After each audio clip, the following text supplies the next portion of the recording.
जय जनेन्द्र दोस्तों, श्री गणेशाय नमः। मैं आपका दोस्त सन्नी जैन और आप सभी का हमारे चैनल पर हार्दिक स्वागत है। वीडियो शुरू करने से पहले आप सभी से गुजारिश है, कृपया चैनल को सब्सक्राइब अवश्य कीजिए और वीडियो को लाइक अवश्य कीजिए। दोस्तों, आज का विषय करते हैं। आज का विषय है मारक और बाधक भाव। दोस्तों जी हाँ, ज्योतिष में मारक और बाधक भावों का पता होना बहुत जरूरी होता है, क्योंकि मारक भाव अगर हम सही तरीके से जान ले तो हमारे ज्योतिष के जो प्रिंसिपल हैं वो थोड़े क्लियर हो जाते हैं। मारक भावों को लेकर कई लोगों के मन में दुविधा होती है कि किस भाव को मारक भाव मानना चाहिए। इसलिए आज हम सही तरीके से देखने की कोशिश करेंगे कि ज्योतिष अनुसार मारक भाव किन ग्रहों को, किन भावों को कहा जाता है। क्योंकि हम इसकी जब तक सही व्याख्या नहीं करेंगे तब तक ज्योतिष के जो हमारे आधारभूत सिद्धांत हैं उसमें कहीं ना कहीं कमी जरूर देखने को मिलेगी।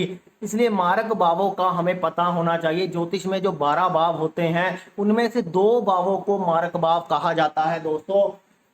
हाँ जी दोस्तों, जी हाँ। जो मारक भाव होते हैं दोस्तों, जन्म कुंडली में दूसरा भाव और 7वां भाव मारक भाव कहा जाता है। बाकी अन्य भावों को मार्ग भाव नहीं कहा जाता। इन्हीं के स्वामी मार्केश बनते हैं। यानी जन्म कुंडली के जो दूसरे घर में और दो 7वें घर में जो ग्रह, जिन ग्रहों की राशि होती है वही ग्रह मार्केश भी कहलाते हैं और मारक भी भाव भी वही कहलाते हैं दोस्तों। बाकी जो 6, 8, 12 भाव होते हैं ये दूस्थान भाव होते हैं, त्रिक भाव होते हैं, बुरे भाव होते हैं। लेकिन मारक भाव इन्हीं 2 भावों को कहा जाता है। आखिर इन 2 भावों को मारक भाव क्यों कहा जाता है, पहले ये देख लेते हैं। देखो दोस्तों, हर भाव से जो 12वां भाव होता है वो उस चीज की हानि करता है। लगन का 12वां भाव यानी हमारे शरीर की हानि। जब हमारे शरीर की हानि कर रहा है तो 12वें घर को भी हमें मारक भाव कहना चाहिए। लेकिन दोस्तों, हम 12वें घर को मारक हाउस नहीं कहेंगे, क्योंकि जो हमारी मृत्यु का कारण बने वही मारक भाव कहलाता है। अब मृत्यु का कारण अगर लग्नेश 12वें में हो तो मृत्यु का कारण क्यों नहीं बनेगा। जब हम खुद ही व्यय हो रहे हैं तो 12वें घर को भी हमें मृत्यु का स्थान मानना चाहिए। लेकिन दोस्तों, मृत्यु के लिए हमारी जब तक आयु क्षीण नहीं होगी, जब तक हमारी आयु पर प्रभाव नहीं पड़ेगा तब तक वो मार्ग नहीं कहलाएगा। आयु का जो भाव होता है वो 8वां भाव होता है। 8वां भाव हमारा आयु का होता है।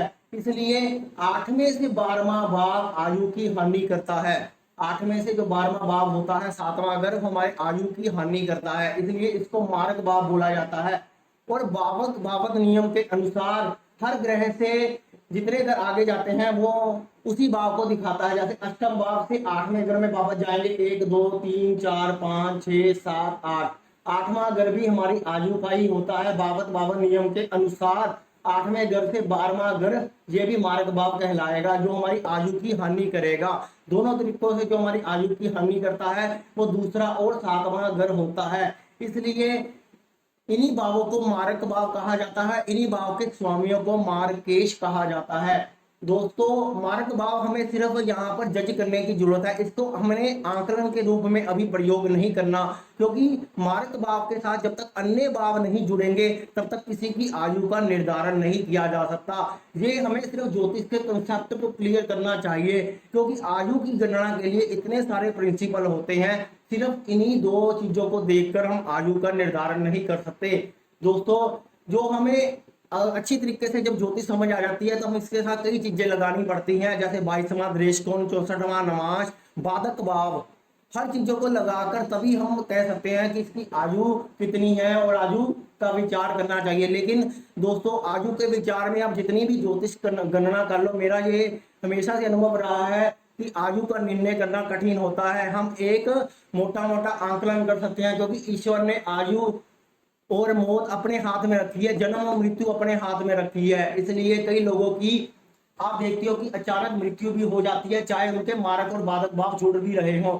और भी कई कारण बन जाते हैं। एक कारण होता है कर्म। हर इंसान का जो कर्म होता है वो मारक और बाधक भाव के साथ जुड़कर उन भावों के रिजल्ट देता है। तो मेरा ऐसा मानना है, जब तक वो अदृश्य कर्म हम देख नहीं सकते, इसलिए आयु की गणना किसी की भी सही नहीं होती। लेकिन उस आयु को जाना जा सकता है कि अल्प आयु है, मध्यम आयु है या फिर दीर्घ आयु है। इन भावों के लिए मारक और बाधक भाव अहम रोल प्ले करते हैं। अभी आपको सिर्फ ये समझने की जरूरत है कि मारक और बाधक भाव क्या होते हैं। मारक भाव दूसरा और 7वां होते हैं, जैसे मैंने आपको बताया। और आप ये भी समझिए कि काल पुरुष कुंडली अनुसार ये शुक्र के घर हैं, इसलिए शुक्र सबसे बड़ा मार्केश होना चाहिए, जो हमें धीरे धीरे मारता है लेकिन हमें पता नहीं चलता, क्योंकि शुक्र की जो मार होती है उसमें बहुत मिठास होती है। आप देखती हो कि दूसरा भाव जो धन का होता है, इंसान अपना सारा जीवन धन के पीछे भागता रहता है और धन के पीछे भागकर वो अपने जीवन का अंत कर देता है। इन्हीं दो भावों के बीच में सारे इंसान का जीवन चलता रहता है, शुक्र के बीच में ही घूमता रहता है ऐसा इंसान, क्योंकि उसको पैसा कमाना है और अपने बीवी बच्चों को पालना है, डेली इनकम को चलाना है। इन्हीं दो भावों के बीच में आकर उसकी आयु समाप्त हो जाती है, क्योंकि 1 और 8 भाव में जो मंगल की राशियां हैं, मंगल देह का कारक है और यहाँ पर वो देह समाप्त हो जाती है आकर। तो शुक्र के कारण वो सारा अपना जीवन ऐसे ही निकाल देता है, इन्हीं दो भावों के कारण उसकी आयु पर असर पड़ता है और ये मार्केश का रोल निभाते हैं। दोस्तों, दूसरा भाव जो होता है, अगर वो जन्म कुंडली में किसी अन्य राशि उसकी अच्छे भावों में आ रही है तो वो मार्केश कम हो जाता है। जैसे कोई प्लैनेट दूसरे भाव का भी स्वामी है, वो 5वें घर का भी स्वामी हो, या दूसरे घर का स्वामी है वो 9वें घर का स्वामी हो, तो उस केस में जो सेकंड हाउस का मार्कपन होता है वो कम हो जाता है, उसको प्रबल मार्केश नहीं कहा जा सकता। लेकिन बाकी जो लग्नों में 2 और 7 भाव के स्वामी किसी प्रकार से जुड़ जाएं और वो बाधक भाव के स्वामियों से संबंध बना लें, तब वो मार्केश प्रबल हो जाता है। इसको हम बाधक के कंसेप्ट में समझने का प्रयास करते हैं। अब हम बाधक कैसे निकालते हैं उस बारे में भी जानने का प्रयास करते हैं। मेरा उद्देश्य था कि आप मारक भावों को अच्छे तरीके से समझ लीजिए। बाबत भाव के नियम के अनुसार 8 में से 8वां घर जो बनता है वो भी आजू का है, उससे 12वां हमारी आजू का व्यय करता है। तो इस प्रकार से आपने समझा 2 और 7 भाव के स्वामी किस प्रकार से मारक बनते हैं। अब हम बाधक घर को जानने का प्रयास करते हैं। दोस्तों, अब हम बाधक भावों की बात करते हैं। जन्म कुंडली में हमारे 3 प्रकार के लगन होते हैं, चर लगन, स्थिर लगन, द्विस्वभाव लगन। चर लगन आपको पता है कि मेष राशि, कर्क राशि, तुला राशि और मकर राशि के जो लगन बनते हैं वो चर लगन होते हैं। उसमें जो 11वां घर होता है वो हमारा बाधक घर होता है। स्थिर लगन जो होता है, वृषभ लगन, सिंह लगन, वृश्चिक लगन, कुंभ लगन, जो स्थिर लगन होते हैं, इसमें जो 9वां घर होता है वो बाधक घर होता है। और द्विस्वभाव लगन आप जानते हैं कि मिथुन लगन, कन्या लगन, धनु लगन, मीन लगन, ये जो द्विस्वभाव लगन होते हैं, इनमें 7वां घर हमारा बाधक घर होता है। तो बाधक घर का एक बहुत बड़ा कंसेप्ट है जिसमें सभी लोग उलझते रहते हैं। बाधक घर क्या होता है? ये हमारे हर पक्ष को बाधा उत्पन्न नहीं करता है। पहले तो दोस्तों ये मान लीजिए, बाधक भाव तभी बाधा उत्पन्न करेगा जब वो मारक भाव के साथ जुड़ जाएगा। और मारक भाव के साथ जब बाधक भाव जुड़ेगा, जब ऐसी महादशा या अंतरदशा आएगी जो आपके लिए बिल्कुल भी अच्छी नहीं है, उस दशा में बाधक भाव आपको नुकसान पहुंचाएंगे। इसलिए सिर्फ ये देखकर नहीं घबराना कि चल लगन में हमारा लगन का जो 11वां घर है वो बाधक बन गया। अब हम यहाँ पर वृषभ लगन का उदाहरण लेंगे जिसमें शनि अत्यंत योग कारक होता है, क्योंकि वो 9th और 10th हाउस का स्वामी होता है। वृषभ लगन में शनि योग कारक होकर भी बाधक घर का स्वामी बनता है। अब वो बाधक घर का स्वामी हो जाए तो फिर योग कारक का क्या मतलब रह जाएगा दोस्तों। इसलिए वृषभ लगन में तो जो शनि होता है अत्यंत योग कारक होता है। इस बात को आपको समझना होगा कि वृषभ लगन में शनि को हम बाधक हर समय नहीं मानेंगे, इसके लिए स्पेशल कंडीशन होती है। पहले आप समझिए कि जो वृषभ लगन होता है उसमें 9th भाव और 10th भाव का स्वामी जो होता है शनि बनता है, क्योंकि यहाँ पर वो 10वें और 11 नंबर वृषभ लगन में लिखा होता है। अब बाकी राशियों को भूल जाइए, यहाँ पर जो वृषभ लगन में 9th और 10 भाव का स्वामी शनि बनता है। तो शनि भाग्य भाव का स्वामी भी है, भाग्य भाव का स्वामी बन जाता है, यहाँ पर कर्म भाव का स्वामी बन जाता है। तो 2 बड़े भावों का स्वामी होने के कारण वो बाधक घर का स्वामी कैसे बनेगा दोस्तों। इसको इस प्रकार से समझना है कि जो स्थिर लगन होता है, स्थिर लगन वाले लोग होते हैं वो भाग्यवादी ज्यादा बन जाते हैं, वो कर्मवादी कम होते हैं, वो भाग्य पर ज्यादा यकीन रखते हैं। इसलिए जो शनि प्लेनेट होता है वो कहता है कि आपको कर्मवादी बनना चाहिए, आपको परिश्रम करना चाहिए, तभी आपको सब कुछ मिलेगा। लेकिन जब वो भाग्यवादी बन जाता है तो फिर शनि बाधक के रूप में सामने आता है, क्योंकि हमने हर ग्रह की अंदर की जो एनर्जी है उसको समझना पड़ेगा। यहाँ पर जो शनि है वो बाधक घर का स्वामी तभी बनेगा जब ऐसा इंसान कुछ नहीं करेगा, वो आराम से बैठ जाएगा, अपनी जिंदगी को आराम से गुजारेगा, परिश्रम नहीं करेगा, क्योंकि वृषभ लग्न में शनि के पास 10th घर का स्वामी है, 10th घर का मालिक है, वो कर्मवादी बनाना चाहता है।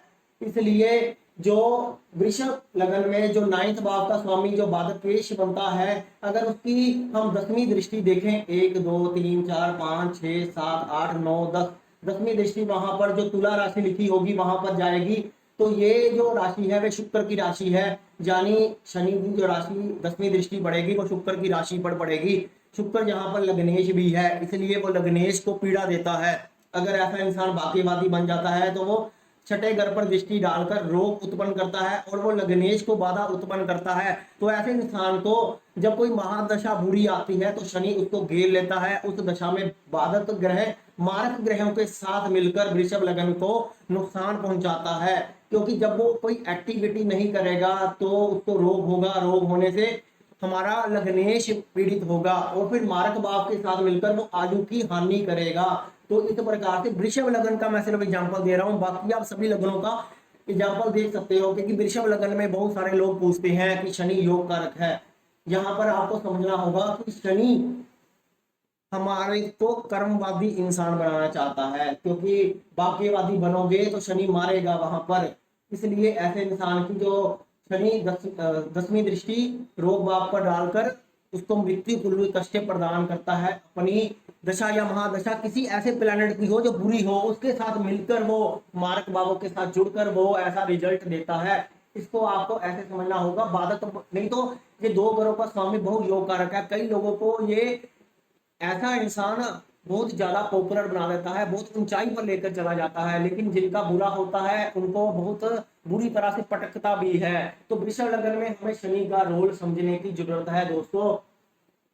अब किसी प्रकार से शनि का संबंध अगर 2 और 7 घर के जो स्वामी बनते हैं उस लगन के अनुसार और वो बाधक भाव के स्वामी के साथ जुड़ जाए, जैसे यहाँ पर अगर वृषभ लगन का उदाहरण ले तो जो शनि बनता है यहाँ पर जो 3 नंबर लिखा जाएगा और यहाँ पर 8 नंबर लिखा जाएगा, यानी शनि अगर बुध प्लस मंगल के साथ संबंध बना ले, शनि अगर बुध के साथ मंगल का संबंध बना ले वृषभ लगन में, तो वो जो शनि है वो पापी हो जाएगा, वो मारक बन जाएगा प्लस बाधक बन जाएगा, मारक प्लस बाधक बन जाएगा। दोस्तों मारक प्लस बाधक बनने से ऐसी कुंडली में वो अच्छा परिणाम नहीं देगा। बुध के कारण अच्छा दे सकता है, क्योंकि बुध की एक जो राशि होगी वो यहाँ पर भी आएगी। अगर शनि और बुध की युति बनती है, दृष्टि बनती है, तो इतने ज्यादा बुरे रिजल्ट नहीं आएंगे। लेकिन शनि का संबंध मंगल के साथ किसी प्रकार से वृषभ लग्न में बनता है तो वो मारक प्लस बाधक का रोल प्ले करेगा। वो प्ले कब करेगा? जब उसके साथ 22वां और 64वां नवांश भी जुड़ जाएगा, तो फिर शनि अत्यंत पापी और क्रूर ग्रह बनकर हमें बाधा पहुंचाएगा। बाधा तब पहुंचाएगा जब कोई ऐसे प्लेनेट की दशा आएगी जो हमारी जन्म कुंडली में बुरा ग्रह है, बुरे भावों में बैठा हुआ है, नक्षत्र के माध्यम से भी बुरा फल दे रहा है। तो ऐसे उस दशा में शनि मारक भाव और बाधक भाव के साथ जुड़कर 22वें और 64वें नवांश का जो स्वामी बनेगा उसके साथ जुड़कर वो बाधा पहुंचाएगा। इसलिए इसको ये मत समझिए कि अगर शनि बन गया तो हम के हर भाव में वो बाधा पहुंचाएगा, जहां भी वो बैठेगा वो बाधा पहुंचाएगा। ऐसा नहीं है दोस्तों। शनि कभी भी बाधा या कोई भी प्लेनेट जो आपका बाधकेश बन रहा है, जो चल लगन में अपने 11वें घर का बाधक बन रहा है, ऐसा नहीं है कहीं पर भी बैठेगा वो बाधा पहुंचाएगा। जब तक वो मारक और बाधक के साथ नहीं जुड़ेगा तब तक बाधा नहीं पहुंचाएगा। वो लगन की जब तक हानि नहीं करेगा, लगन की जब तक हानि नहीं करेगा मारक और बाधक के साथ मिलकर, तब तक वो बाधक का रोल नहीं प्ले करेगा। बाधक तभी का रोल प्ले करेगा जब आपका छठा घर एक्टिव हो जाएगा, आपको रोग होगा तो फिर 8वें घर के साथ आपकी आयु को हानि पहुंचाएगा।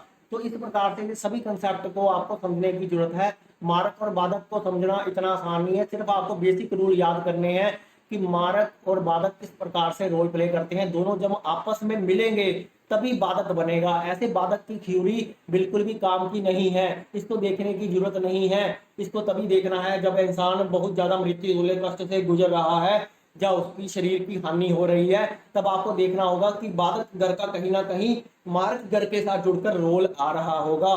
तो इस बात को अगर आप समझ लोगे तो आपके लिए मारक और बाधक भाव की जो गणना है वो आसान हो जाएगी और आप सही नतीजा दे पाओगे। इसको बाधक भाव को इतना ज्यादा आपको अकेला और बहुत ज़्यादा दिमाग में बिठाने की जरूरत नहीं है कि ये हमें हानि पहुंचाएगा। बाधक दबाव को सिर्फ एक ऐसे ही नजरिए के रूप में देखिए कि बाधक दबाव हमें क्या देना चाहता है, क्यों हमें बाधक दर का फल दे रहा है, मारक भाव के साथ जुड़कर दे रहा है। वृषभ लगन में डरने की कोई जरूरत नहीं है। वृषभ लगन में बहुत सारे लोग डरते हैं। हमारा शनि योग कारक होकर भी बाधक का परिणाम दे रहा है। अगर उनकी दशा अच्छी नहीं जाती तो उनके मन में यही आ जाता है ये बाधक केश भी है। ऐसा नहीं है, वो कहीं ना कहीं मारक या अन्य भावों से जुड़कर अगर आपको पीड़ा पहुंचा रहा है, उसको देखना बहुत जरूरी होता है। मेरा उद्देश्य यही है, जो मारक और बाधक घर की आपके अंदर भ्रांतियां हैं उसको दूर किया जाए। इसी चैप्टर में आपको ये बताने की कोशिश की है। अगर आपको ये चैप्टर अच्छा लगा तो कृपया वीडियो को लाइक अवश्य कीजिएगा और अपने दोस्तों मित्रों को भी शेयर करके इसकी सही जानकारी दीजिएगा। दोस्तों धन्यवाद आपके लिए।